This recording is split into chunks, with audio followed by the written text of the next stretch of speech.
नमस्कार। मातृभाषा के विकास में साहित्य का बहुत बड़ा योगदान होता है, इस विषय में कोई दो राय नहीं। लेकिन अगर अलग अलग मातृभाषाओं में जो श्रेष्ठ साहित्य रचा गया है उसका अनुवाद बाकी मातृभाषाओं में भी हो तो वहाँ के स्थानीय साहित्यकारों को बहुत मदद मिलती है ये जानने में कि आजकल अलग अलग भाषाओं में कैसा साहित्य रचा जा रहा है। वह भी कोशिश करते हैं कि वक्त के साथ कदम बढ़ा सकें। अस्तित्व, भाषा, संस्कृति और विरासत के आज के अंक में हमने दावत दी है एक ऐसी शख्सियत को जिनका विलियम शेक्सपियर के प्रति बहुत अधिक पैशन है, और उस पैशन का कारण है विलियम शेक्सपियर के लिखे हुए नाटक। जी हाँ, Madan Gopal Padha. Sir, Excelsior studios में आपका बहुत बहुत स्वागत है। मैं आपका और एक्सेलसियर का धन्यवाद करता हूं, और इस समय जो मुझे मौका दिया गया है उसके लिए मैं यही कहूँगा कि ये जो दूसरी भाषाओं का तर्जुमा है वो इधर और हमारा तर्जुमा उधर जाए तो ये एक इंसानियत के लिए बहुत अच्छी चीज़ होगी।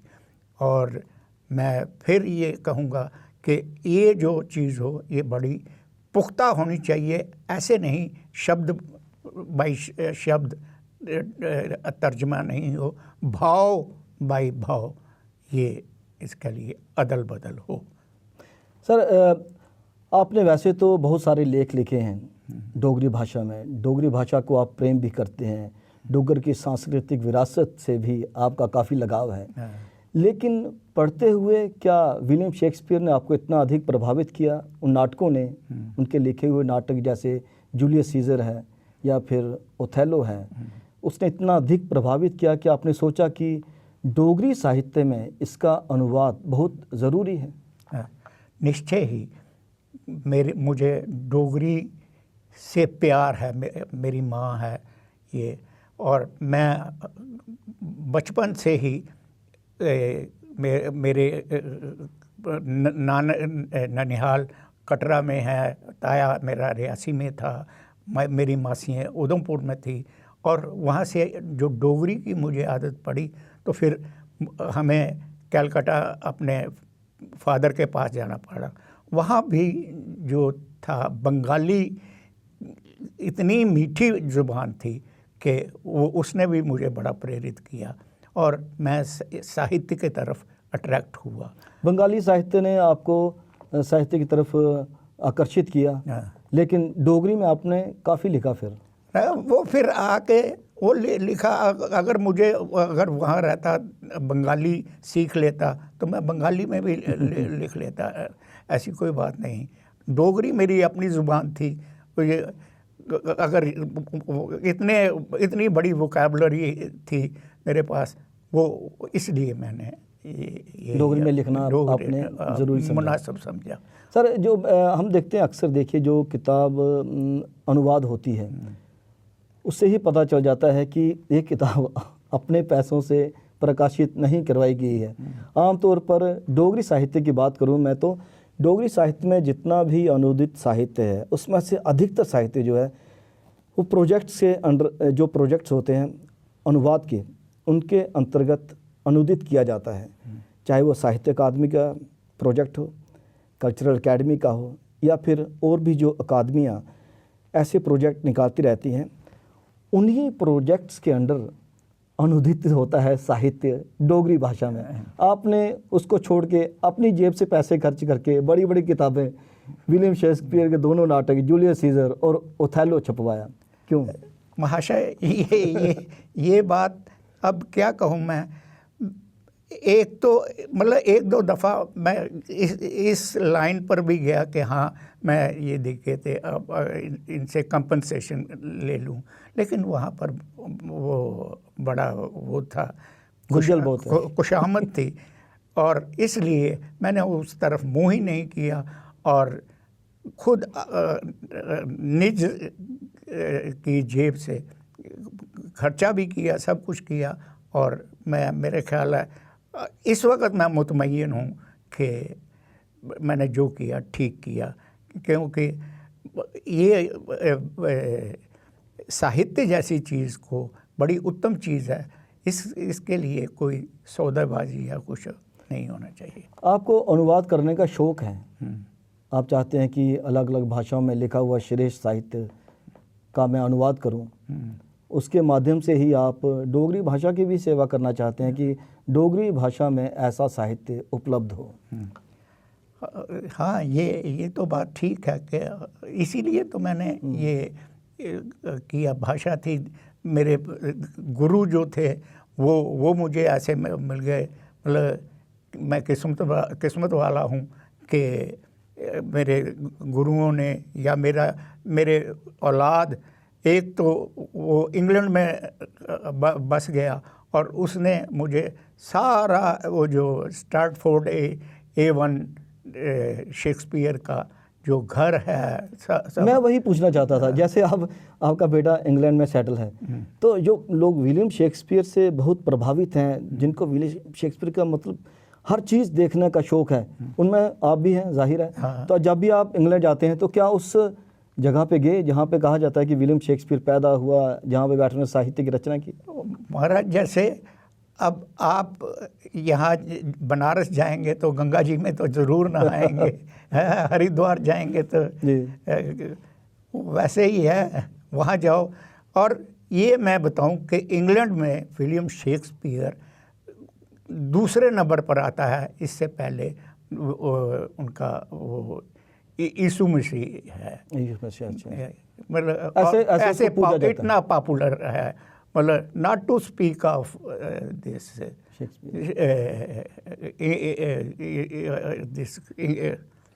इसके इनके कोई आवाज़ सुन के राजी नहीं है। जैसे इज्जत मान यीशु मसीह जी को दिया जाता है, वैसा ही इज्जत मान इससे बरोबर विलियम। सर, आजकल इंटरनेट का दौर है, तो इंटरनेट पे क्या होता है कि कुछ चीज़ें ऐसी उछाल दी जाती हैं, पता नहीं उसमें कितना सच रहता है, कितना झूठ रहता है।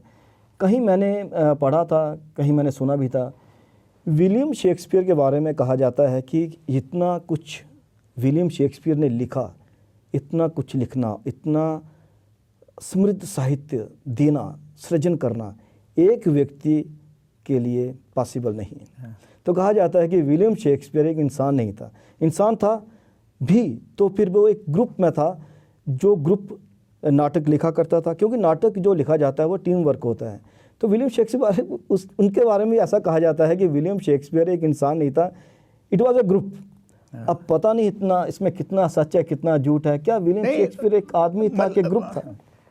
ये होता तो टीम वर्क ही है, लेकिन वो कैप्टन था, वो लिखता भी था, खुद भी काम करता था और बाकी अपने कोलीग्स से भी काम लेता था।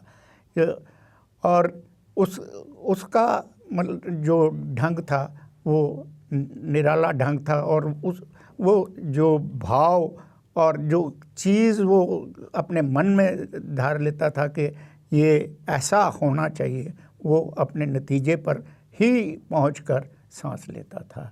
एक और बात जो मेरे ख्याल में जो है वो ये है कि जैसे विलियम शेक्सपियर इंग्लैंड में पैदा हुए, इंग्लिश साहित्य रचा उन्होंने, लेकिन उस साहित्य को विश्व भर में फैलाने में वहाँ की सरकार का भी हाथ रहा।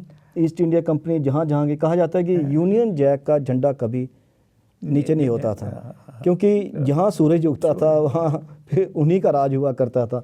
ऐसे हालात में सर, अगर आप सोचिए कि जैसे कालिदास थे हिंदी में, भास थे संस्कृत में, बड़े बड़े जो राइटर हुए हैं, या फिर हम अगर डोगरी भाषा की बात करें, क्योंकि हम अपने अस्तित्व की बात करते हैं, तो नरेंद्र खजूरिया, विश्वनाथ खजूरिया, दीनू भाई पंत जी, पंडित रामनाथ शास्त्री जी, ऐसे महान लेखक जो हुए, हमारा फ़र्ज़ नहीं बनता कि हम उनका लिखा हुआ साहित्य अलग अलग भाषाओं तक पहुंचाएं, जिससे यह पता चले कि डोगरी में भी इतना अच्छा साहित्य रचा गया?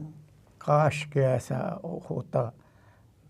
मतलब जो हमारे पूर्वज हैं वो भी किसी से कम नहीं थे। अब आप सोच लीजिए कि 70 और 80 के बीच अब डोगरी संस्था की आयु हो गई है, लेकिन ये दिन ब दिन ये जो दरख्त है ये फैल रहा है।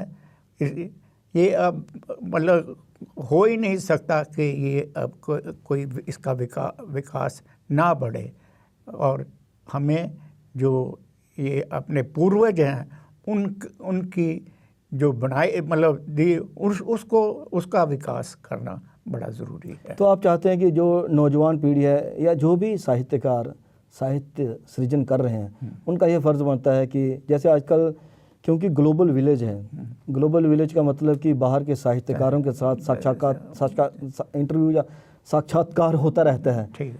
तो उसके माध्यम से आपका अपना साहित्य भी वहाँ तक जा सकता है। जैसे आप वहाँ का साहित्य अनुदित कर रहे हैं तो वहाँ के लोगों को भी इंस्पायर कीजिए, प्रभावित कीजिए कि यहाँ का साहित्य अलग अलग भाषाओं में वो भी ट्रांसलेट करें। निश्चय ही ऐसा ही होना चाहिए। लोग करते भी हैं। जिसको अगर आपको मेरी बनाई हुई चीज़, मेरी बनाई हुई मिठाई अच्छी लगेगी तो आप मुझे उसके कीमत देंगे, और ये अपना वो होगा। इसमें ज़रूरी है कि एक हाथ दे दूसरे हाथ ले, ये होना चाहिए। आदान प्रदान जब हम बात करते हैं तो साहित्य का आदान प्रदान उस तरह से होना चाहिए कि अगर हम बाहर का साहित्य अनुदित कर रहे हैं तो यहाँ का साहित्य भी अनुवाद होना चाहिए बाकी भाषाओं में। एक और मैं बात आपसे जानना चाहूँगा कि आमतौर पे जो आजकल लोग लिख रहे हैं, मैं ये इसलिए कहना चाहता हूँ क्योंकि जैसे पादा सर ने 2 बड़े नाटक अनुदित किए विलियम शेक्सपियर के, बिना किसी अनुदान के और बिना यह सोचे कि इसमें साहित्य अकादमी पुरस्कार भी दिया करता है। ये जब तक आपके मन में ना हो तो आप प्रेरित हो ही नहीं सकते साहित्य सृजन के लिए। लेकिन आजकल जो साहित्य रचा जा रहा है उसमें कहीं ना कहीं लिखने वाले की ये मंशा रहती है कि मैं क्यों लिख रहा हूँ। मेरे ख्याल में जब आपने लिखा होगा तो आपने इसलिए अनुवाद किया या लिखा कि आपके दिल को अच्छा लगता था, आप डोगरी भाषा की सेवा करना चाहते थे। लेकिन क्या आप वही भावना आज की नौजवान पीढ़ी में पाते हैं? राजू जी, ये एक एटमॉस्फेरिक इसका असर है। इसमें जो वेस्टेड इंटरेस्ट है वो ज़्यादा काम करता है। आजकल पैसे की या और जो वो चीज़ें आगे आ जाती हैं, और कई लोग हैं जो इसको साहित्य को पैसे का ज़रिया भी बना लेते हैं, कमर्शियल बना दिया है। तो ये बड़ी बदकिस्मती की बात है कि ये तो एक पूजा है, साहित्य एक पूजा है। मैं तो इतना ही कहूँगा। जो नौजवान पीढ़ी के लोग साहित्यकार अनुवाद करना चाहते हैं उनको आप क्या संदेश देना चाहेंगे कि अनुवाद कैसे किया जाता है? सिर्फ वर्ड टू वर्ड ट्रांसलेशन मेरे ख्याल में अनुवाद नहीं होता। वही चीज़ है कि आप उसका भाव जो मतलब उसमें एटमॉस्फियर का पैदा होना, आप वो एक्सप्रेशन जो है वो हो, उस लफ्ज़ का ट्रांसलेशन नहीं होना चाहिए। ऐसा ट्रांसलेशन तो गूगल भी कर रहा है आजकल। फिर आप पूरी की पूरी किताब डालिए उसमें और अपने आप गूगल ट्रांसलेट करेगा। आप उसे अनुवाद नहीं कहते, लेकिन अब गूगल का ज़माना है। सर, आपसे और भी बातें करने का तो बहुत मन है, लेकिन वक्त की कमी है। फिर कभी आपसे ढेर सारी बातें करेंगे साहित्य के हवाले से। आपका बहुत बहुत शुक्रिया। धन्यवाद। अस्तित्व, भाषा, संस्कृति और विरासत के आज के अंक में आपने जाना कि अलग अलग भाषाओं में लिखा गया साहित्य मातृभाषा में अनुदित होना चाहिए और यहाँ का साहित्य बाहर की भाषाओं में भी अनुदित होना चाहिए। आदान प्रदान का ज़माना है। कैमरा पर्सन करण सिंह के साथ राजेश्वर सिंह राजू, एक्स स्टूडियो से अब दीजिए इजाज़त। नमस्कार।